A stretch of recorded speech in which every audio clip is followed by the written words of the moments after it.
Regularly scheduled programming will not be seen at this time. Now, stay tuned for the following 13 Wham special presentation.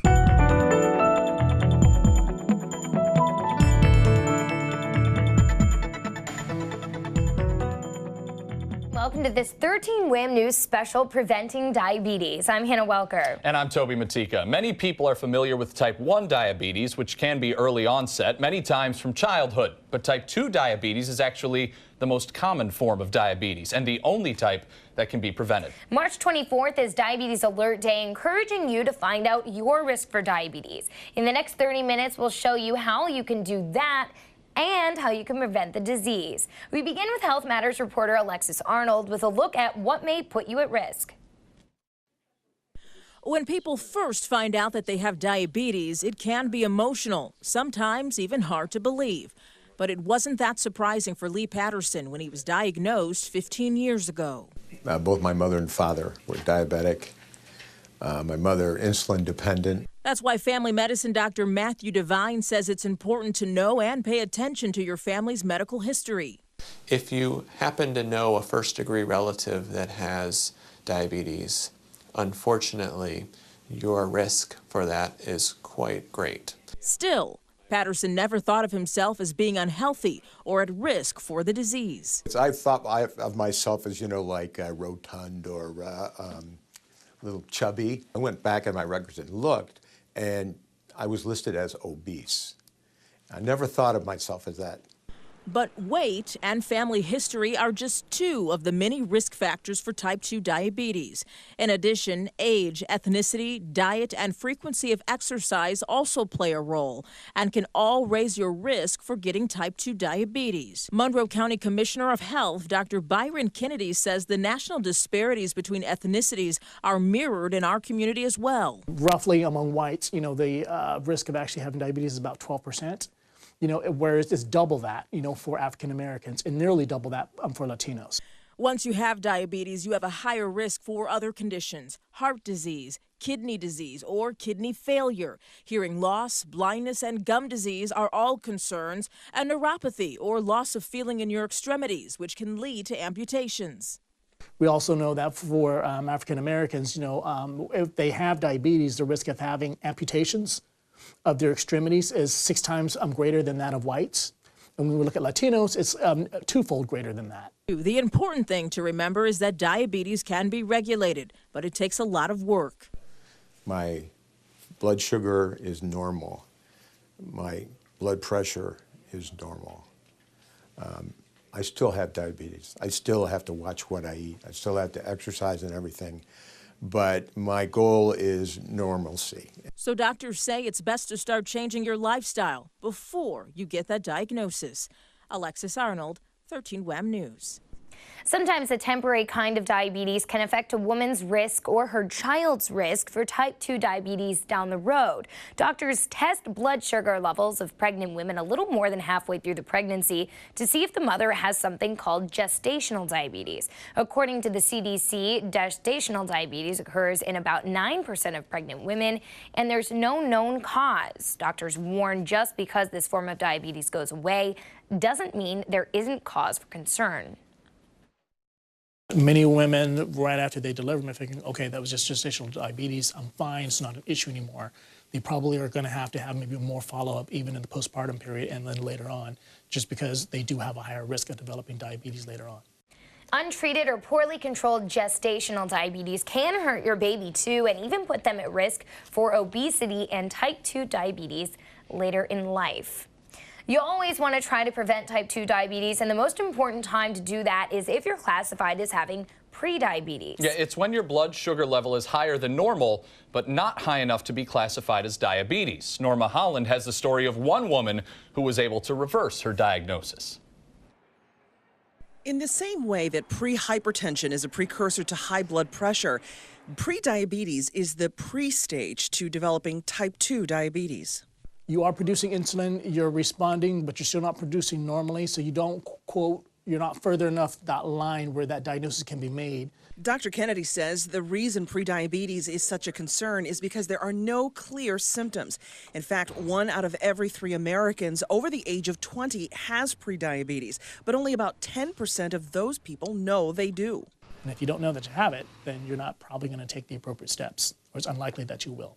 Lakeisha Smith found out she had prediabetes about 2 years ago. She says her feet were starting to swell, so a trip to the doctor confirmed that her glucose levels were higher than normal. Being diagnosed at first, I was very scared. That's a scary thing. Smith has family members who have diabetes, so she knew what that could mean for her if her condition were to progress. Those that have been diagnosed with prediabetes are at risk within 3 years of the time that they're diagnosed with prediabetes of developing type 2 diabetes. So that literally scared the crap out of me because I know what that entailed. But research shows that you can lower your risk for type 2 diabetes by 58% just by doing some of the following. Losing 7% of your body weight, or 14 pounds if you weigh 200 pounds, and exercising moderately 30 minutes a day, 5 days a week. And doctors say, don't worry if you can't get to your ideal body weight. Losing even 10 to 15 pounds can make a huge difference. So that's what Smith set out to do. So I had to take matters into my own hands and start working out more. She also changed her diet to include fewer carbohydrates and more fruits and vegetables. When you think that you could just go in and I'm going to do this, I'm going to eat this way and change it. No, especially when you've been eating this way your whole life. It's nothing that you can just turn on or turn off. If you're pre-diabetic, doctors say you should be screened for diabetes every 1 to 2 years. So about a year after her diagnosis, Smith's doctor tested her blood glucose levels again. About last year, she said, you're doing well. You're doing very good, so keep up the work. Smith says that last test showed her pre-diabetes had been reversed. She credits a local diabetes prevention program, saying it gave her the guidance and the resources she needed to change. It kind of helped me open my eyes to say that this is something, a lifestyle change, not just a diet. Norma Holland, 13 WHAM News. Coming up in a few minutes, we'll show and tell you more about that diabetes prevention program and how you can get involved in one. Now, every year, diabetes kills more Americans than AIDS and breast cancer combined. Locally in Monroe County, it's the 9th leading cause of death and a major contributor to heart disease, the county's 2nd leading cause of death. Nationally, 1.7 million American adults are diagnosed with diabetes each year. To put that into perspective, that's 1 person every 19 seconds. Even more concerning, according to the American Diabetes Association and the Centers for Disease Control, in 2012, 86 million Americans aged 20 and older had prediabetes. That's up from 79 million just 2 years earlier. As for the future, if the current trend continues, as many as 1 in 3 adults will have diabetes in the year 2050. And that's why it's important to know your risk. You can actually take a risk test online to determine the likelihood of getting the disease. It calculates things like height, weight, family history, and other risk factors to determine how high your risk is of developing the disease. We've posted a link to that test on 13wham.com. Just click the Find It link. Coming up next, we'll talk about what to do when you find out you're at risk, including some programs that have helped people in our community change their lives for the better. And as we head to break, we want to test your diabetes knowledge with a quick quiz. Our first question, people with diabetes are at greater risk of which complication if their blood sugar is out of control? A, serious eye issues, B, circulation problems, C, gum disease, D, heart attack or stroke, or E, all of the above? The answer coming up after the break. Before the break, we asked you to answer this question about diabetes. People with diabetes are at greater risk of which complication if their blood sugar is out of control? A, serious eye issues, B, circulation problems, C, gum disease, D, heart attack or stroke, or E, all of the above? The answer? E, all of the above. Diabetes can affect most of your body, including your eyes and your mouth. Now, a big part of preventing diabetes, especially if you have prediabetes, is having the right resources and the right people in your corner. Many local organizations are part of the Diabetes Prevention Program led by the CDC. There are 2 programs in the Rochester area where you'll get a trained lifestyle coach, a CDC-approved curriculum, group support, and weekly and monthly meetings to help keep your health on track. So you're doing it with folks who are sort of in the same, if you will, maybe boat, as yourself. It's been shown that those folks who participate in a program like that, their chance of developing diabetes is significantly improved. Now, there are several diabetes prevention programs in our area through the Greater Rochester YMCA's, the Ibero-American Action League, Rochester Regional Health System, and 11 places of worship through University of Rochester's Center for Community Health Church Partners. A little while ago, we introduced you to Lakeisha Smith, who was diagnosed with prediabetes a little more than a year ago. She and hundreds of other people like her rely on programs like these to turn their lives around and even reverse diagnoses. Lakeisha Smith knew she had to make some changes when she found out she had prediabetes. Because I see my grandmother go through it. She is diabetic right now, and she has to take insulin shots at least 3 times a day. And I knew that I couldn't follow down that same path. She always worked out, but after her diagnosis, she really kicked her exercise into overdrive. At some point, it became stagnant, and I was just like, okay, what do I do now? That's when Smith heard about and looked into diabetes prevention programs in our area, including one through Rochester Regional Health System. The program would be good for me to change certain eating habits because I was exercising, but the eating was still not the greatest. Tracy and Robert McCullough weren't quite in the same boat. They don't have prediabetes, but since they have family members with type 2, they decided to enroll in a similar class at the YMCA. It took me a long time to get to this point, about trying to eat healthy, because I figured, what's the sense, you know what I mean? Everybody's gonna die, so what's the point, Sure. But you don't have to die that way. So they started their journey with Teresa Wing, a diabetes educator at the Metro Center YMCA. She says diabetes prevention programs teach people how to fit healthier choices into their existing lifestyles. It's really the bulk of the program is the strategies for making lifestyle changes. Actually breaking it down to the point where they're picking one thing in their life that they need to look at and change. We come in, we talk about our week. We have food trackers where we track everything we eat each day, count the calories, count fat grams. We get weighed in each week. You don't realize how much your fat intake and your calorie intake is until you start writing it down. But the thing that really sets these programs apart is the camaraderie.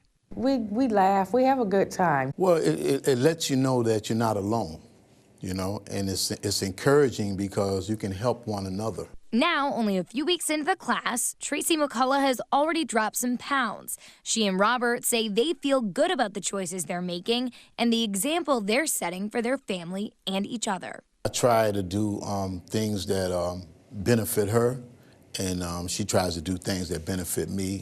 To find a diabetes prevention program, contact the American Diabetes Association at 585-458-3040. You may be eligible for coverage through your insurance company or financial aid. Some of those programs are even free. Now, a lot of what Lakeisha, Tracy, and Robert learn in their diabetes prevention programs is about eating well-balanced meals. But having diabetes shouldn't keep you from enjoying a wide variety of foods. That's why every Monday on Good Day Rochester, we partner with the American Diabetes Association to share recipes and ideas that can help you eat your way to a healthier life. It's a segment we call Health in a Handbasket. Just because it's healthy doesn't mean that it has to taste like cardboard, right? You can add flavor in a lot of ways. We'll try it out for you, and then you can go do it at home because we've just taste tested it on the air. You can catch Health in a Handbasket every Monday on Good Day Rochester on Fox Rochester at 7:50. Coming up, the ways to actually work fitness into your diabetes prevention plan and why it's a personal mission for some people in our community. And as we head to break, we want to test your diabetes knowledge with another quick quiz.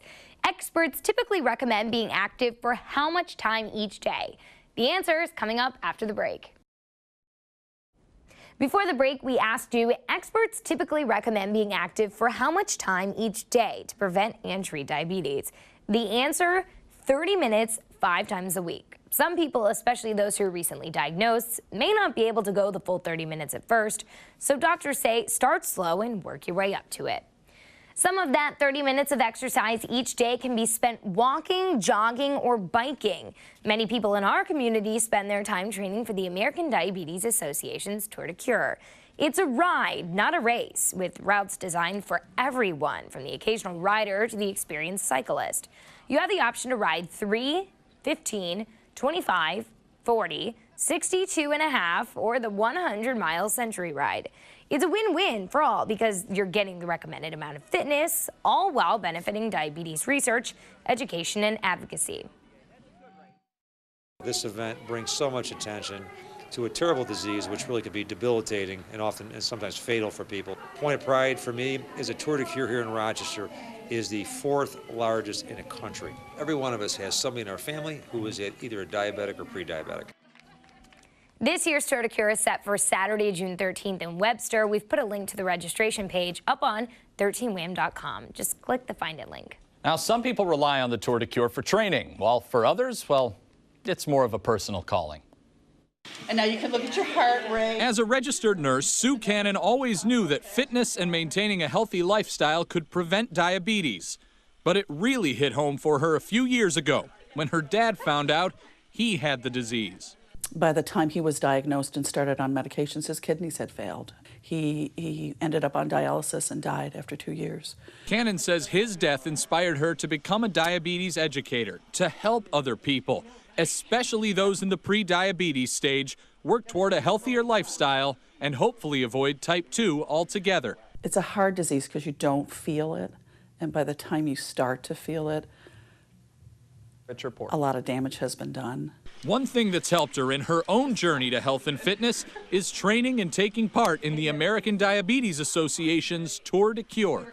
People underestimate the value of exercise. You don't have to be the super athlete either. You can be regular Joe Schmo out there and can still do a good job.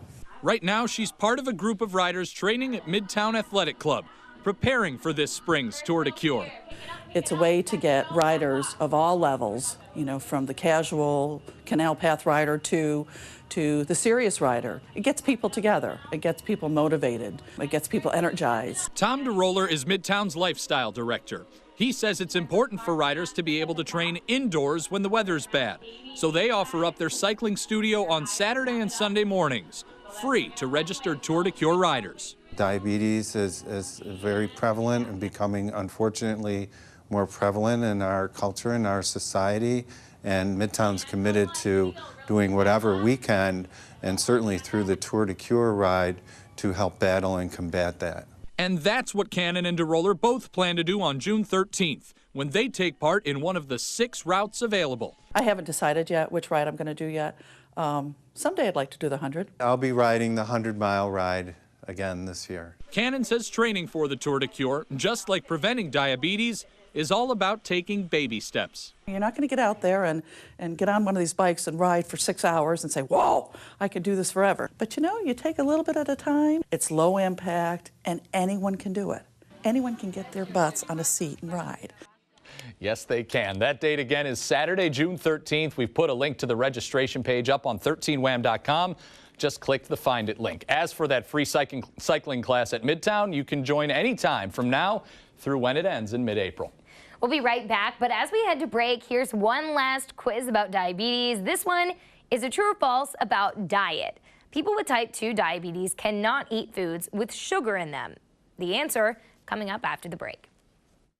Before the break, we asked you to answer this true or false question. People with type 2 diabetes cannot eat foods with sugar in them. The answer? False. With sugary foods, the rule is moderation. Instead of passing up the occasional slice of birthday cake, cut back on your intake of bread and potatoes that day.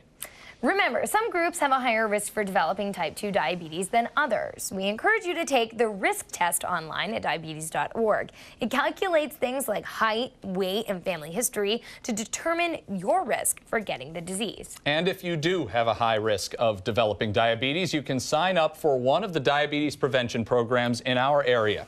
Contact the American Diabetes Association at 585-458-3040. You may be eligible to get the classes paid for. And one last reminder that you can sign up for the American Diabetes Association's Tour de Cure right now. The ride takes place on Saturday, June 13th in and around Webster. We've put all the links mentioned today up on 13wham.com, just like the Find It link. Well, that does it for this 13 Wham News special Preventing Diabetes. I'm Toby Matika. And I'm Hannah Welker. Thanks for watching.